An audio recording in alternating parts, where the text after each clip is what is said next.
వ్యక్తిగతంగా ఇది ఒకటి క్లారిఫై చేస్తున్నాను దట్ పోలింగ్ డే ప్రత్యేకంగా polling process, polling station, EVMs దీన్ని మాత్రం ఈ 100 మీటర్స్ ప్రెమిసెస్లో దీన్ని మాత్రం ఎవరైనా కూడా tries to violate the integrity, tries to vitiate, tries to create disturbance, అందులో అంత గట్టిగా చర్య ఉంటుంది అంటే అంత గట్టిగా ఉంటుంది.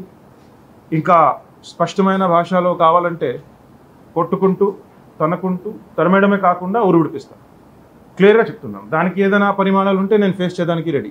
క్లియర్గా చెప్తున్నాను. చూడండి, ఒక్కరోజు అతి ఉత్సాహం చూపించినా కూడా మరుసటి రోజు నుంచి ఊర్లోనే బతకాలి కదా.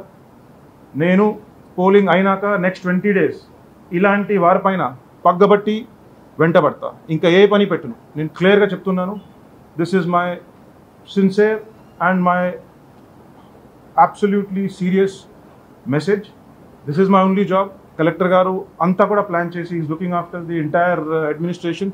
నేనైతే నా కోసం ఇది ఒక్కటే పని పెట్టాను, that if anybody disturbs the pole process on the 13th, అప్పటి నుంచి నెక్స్ట్ 20 days అదే నా పని ఉంటుంది. I will make sure that కనీసం that example will be set so strongly that ఇంకోసారి ఎక్కడ కూడా అదే జరిగే ప్రసక్తి ఉంది. So as I said, please don't test మన resolve. please don't underestimate that police is not serious about this. Every single policeman, ప్రతి ఆఫీసర్కి కూడా నేను ఫ్రీ హ్యాండ్ ఇచ్చాము. ఏదైనా కూడా ఇట్లా జరిగితే దాంతో పూర్తి స్థాయిలో గట్టిగా దానికి అవసరంని తగ్గట్టుగా డీల్ చేయండి అని ఫ్రీ హ్యాండ్ ఇవ్వడం జరిగింది.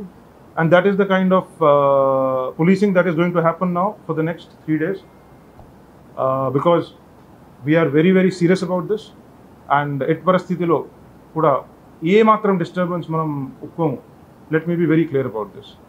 This is the only message I want to give, and this is the only action you will see on the ground.